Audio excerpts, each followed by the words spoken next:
Bismillahirrahmanirrahim. Alhamdulillah.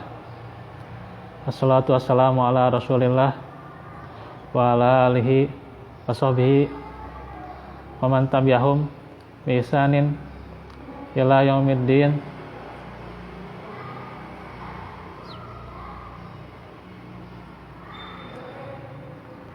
Asyhadu an la ilaha illallah wahdahu la syarikalah wa asyhadu anna Muhammadan abduhu wa rasuluh allazi la nabiyya ba'dah.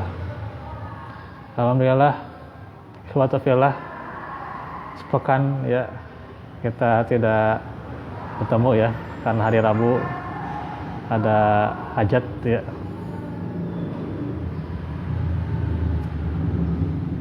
Sehingga tentunya insyaallah nanti Agustus ya tanggal 17 nggak usah libur ya, karena kita nggak akan merayakan apa-apa ya. Tidak boleh berkerumun ya gitu. Tentunya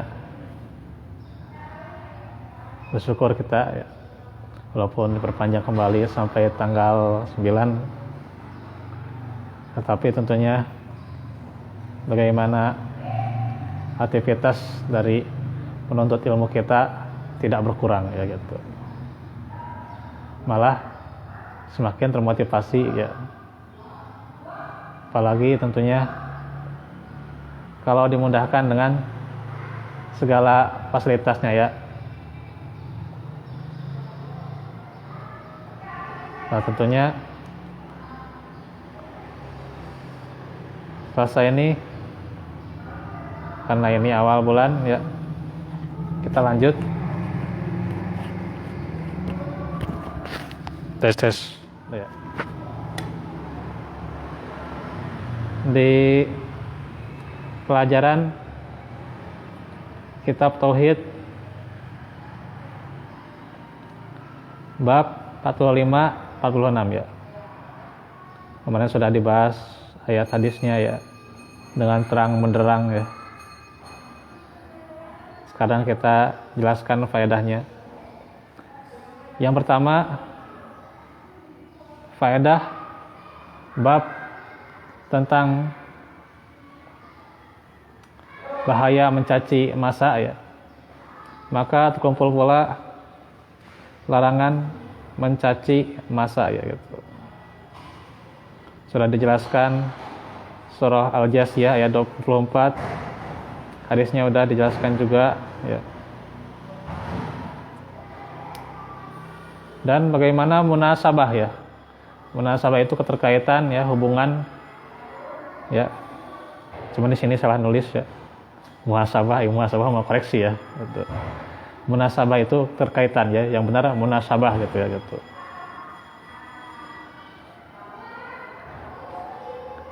Dengan kitab Tauhid ya. Yaitu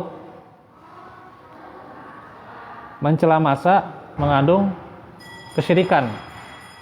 Karena orang yang mencela massa ya, apabila ia meyakini bahwa massa itu ya pelakunya yang sama kedudukan dengan Allah, maka dia adalah musyrik ya. Dikatakan dalam kitab Al-Mulakhas syarah kitab Tauhid ya. Jadi kalau disamakan si massa itu ya kedudukannya dengan Allah ya, yang Allah juga pengatur itu ya, hidup dan mati. Tentunya Allah yang menghidupkan, Allah yang mematikan gitu ya. Disamakan dengan massa, nah itu ya gitu. Seperti perkataan kita hancur karena massa ya. Kita dihidupkan karena massa itu ya gitu. Tuh. Ya. Itu sebenarnya perkataan yang syirik gitu ya gitu. Cuman biasa syiriknya tidak terasa gitu ya gitu. Itulah larangan dari mencaci massa ya. Jadi sangat jelas sekali ya. Yang kedua, mencaci massa berarti menyakiti Allah gitu ya gitu. Kenapa dikatakan menyakiti Allah ya? Ini juga kitab yang lain, syarah kitab tauhid ya, dalam Al-Mulakhas dijelaskan bahwasanya Allah itu tidak dapat dimodoroti ya gitu. Tidak akan ya gitu. Kita tidak akan bisa memudaratkan Allah dengan perkataan kita ya, kemodai gitu. Dengan keinginan kita, dengan harapan kita tidak akan bisa ya gitu. Karena ya Allah itu kan Tuhan itu ya gitu. Allah itu kan Rabb itu ya gitu. Tidak akan bisa. Jadi Allah itu tidak akan bisa dimudarati ya. Tapi Allah itu dapat tersakiti. Kenapa dikatakan seperti itu? Syekh Shalih juga menjelaskan ya, hafizahullah, Allah tersakiti dengan sebagian perbuatan dan ucapan hamba-hambanya yang di dalamnya terdapat kejahatan ya. Nah, kejahatan terhadap siapa ya? Yaitu terhadap hak ya. Terhadap hak Allah itu sendiri ya. Haknya apa? Ya untuk diakui bahwasanya dia adalah Rabb yang berhak diibadahi ya. Kemudian juga Rabb yang nama-namanya ya nama-namanya yang terpuji berhak ya disandarkan, dinisbahkan kepadanya gitu ya. Walillahil asmaul husna gitu ya gitu. Jelas ya gitu. Harusnya kan disandingkan atau disandarkan kepadanya gitu ya gitu. Nah, ini disandarkan kepada waktu ya gitu. Gitu ya. Ya seolah-olah semuanya itu karena waktu gitu.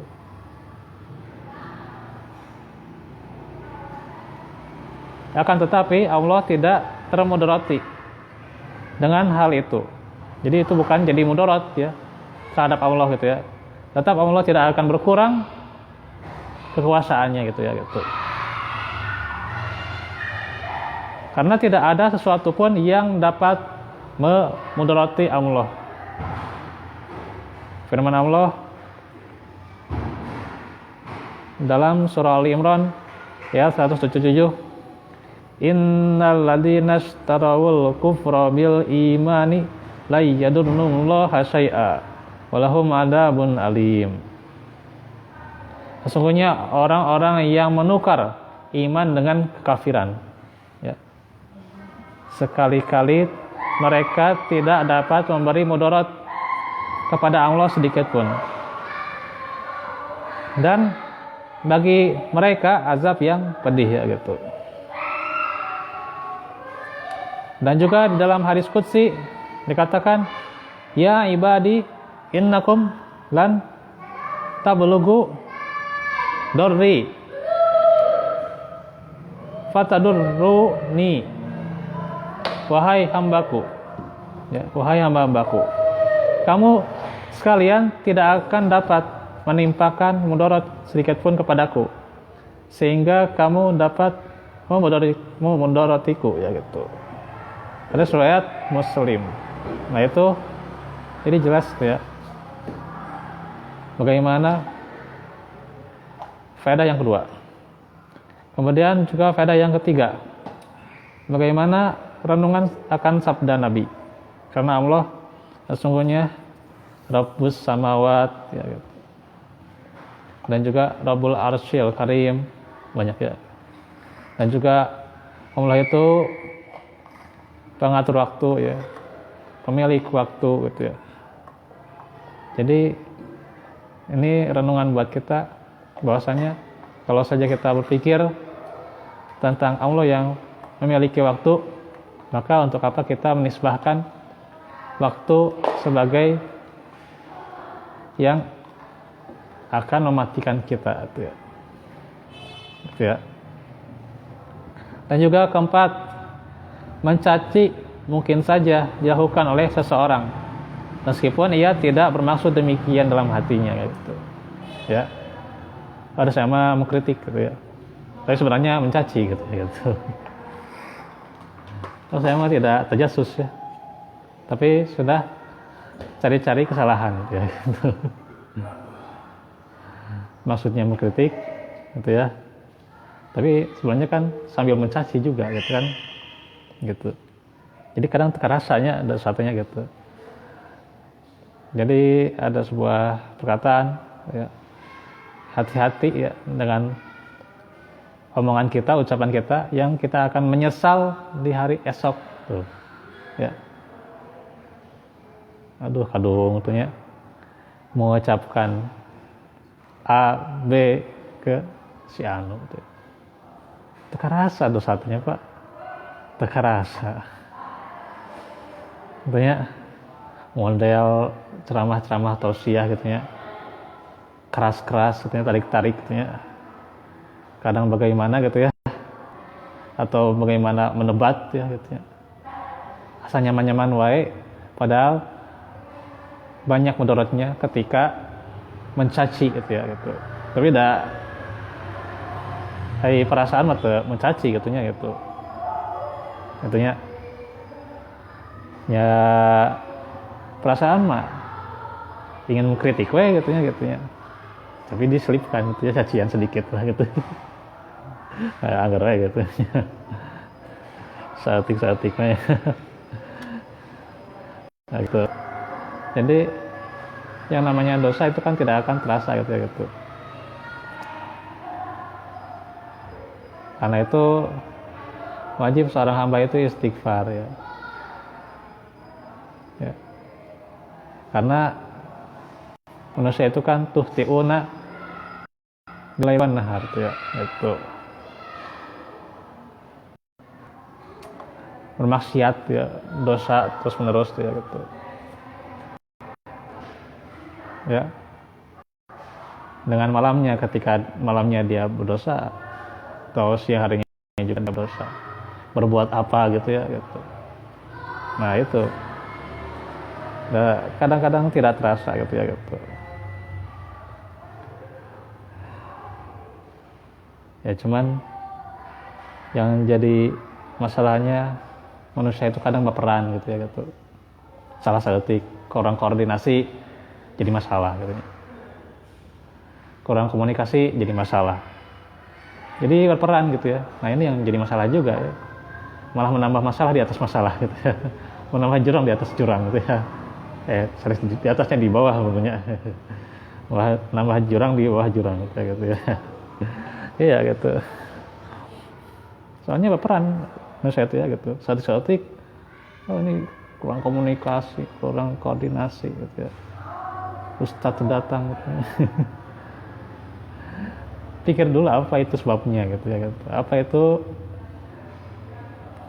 Apa uzurnya gitu ya. Pikir dulu apa itu uzurnya gitu ya gitu. Barangkali bagaimana gitu kan. Nah, ini harus diperhatikan tentunya. Jadi manusia itu ya memperhatikan bagaimana dirinya dan juga perhatikan bagaimana orang lain juga gitu ya gitu. Nah, kemudian itu yang jadi faedah yang bisa dibahas ya. Masih lama waktunya ya. Baik sedikit ya. Kita ke bab 46 ya.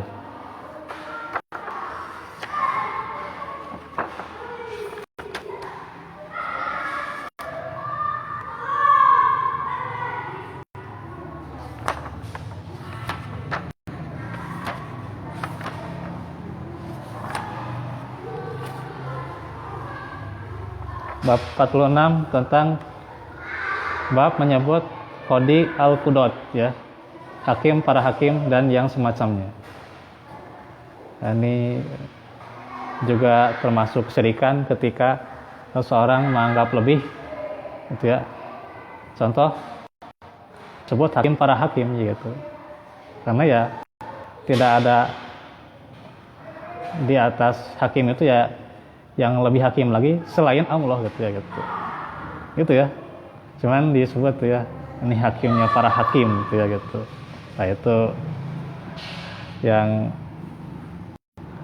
kadang-kadang kesyirikan teka rasa gitu ya. Nah, ini juga ada di dalam kitab tauhid diterangkan juga ya gitu. Salah satunya ini hadisnya juga panjang ya. ada 3 halaman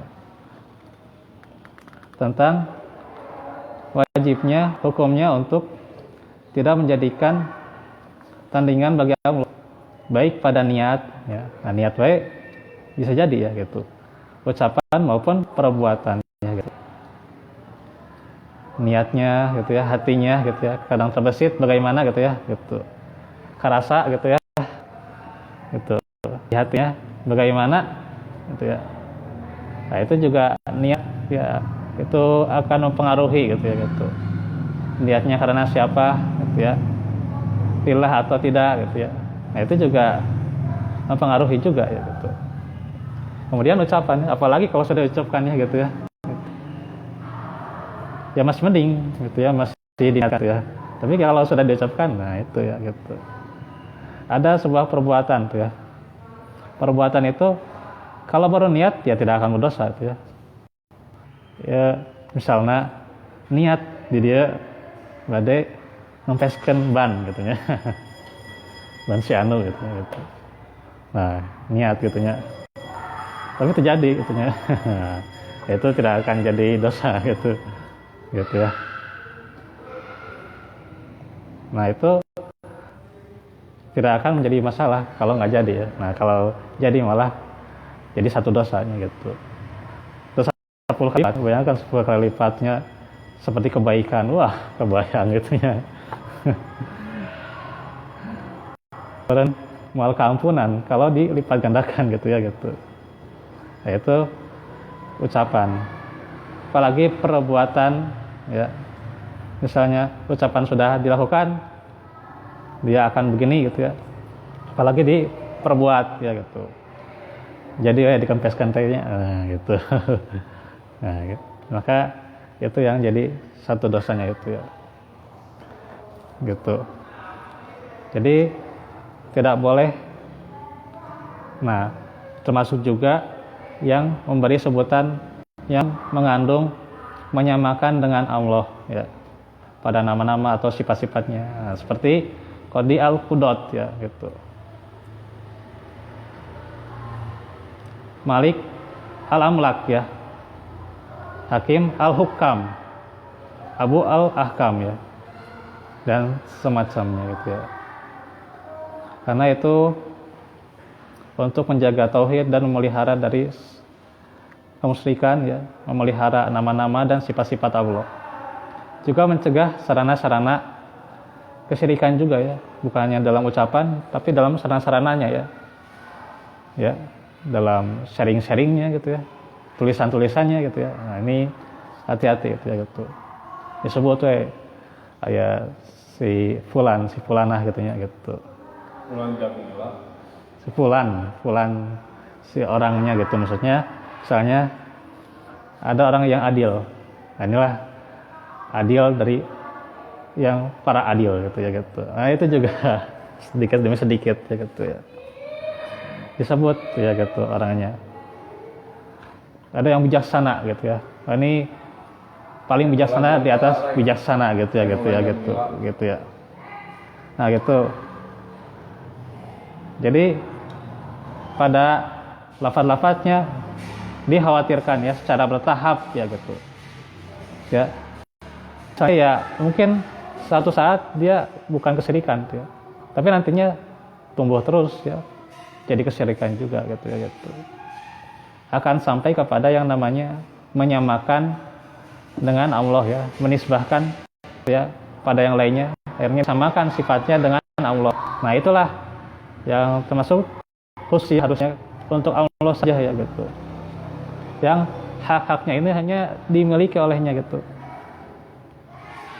Nah, ini nanti kalau untuk bahasan syarahnya juga masih panjang ya gitu. Hadisnya juga lumayan ya gitu. Tapi nanti kita akan bahas di kesempatan berikutnya ya. Karena tidak banyak waktu ya, insya Allah besok kita lanjut kembali seputar akhlak Rasulullah Sallallahu Alaihi Wasallam. Waalaikumsalam. Rabbana atina min ladunka rahmah wa hayyi lana min amrina rasyada. Rabbana hab lana min azwajina wa dzurriyyatina qurrata a'yun waj'alna lil muttaqina imama. Rabbana hab lana min azwajina wa dzurriyyatina qurrata a'yun waj'alna lil muttaqina imama. Rabbana atina min ladunka rahmah wa hayyi lana min amrina rashada. Aqulu qawli hadza wa astaghfirullah li wa lakum. Walhamdulillahirabbil alamin. Assalamualaikum warahmatullahi wabarakatuh. Waalaikumsalam.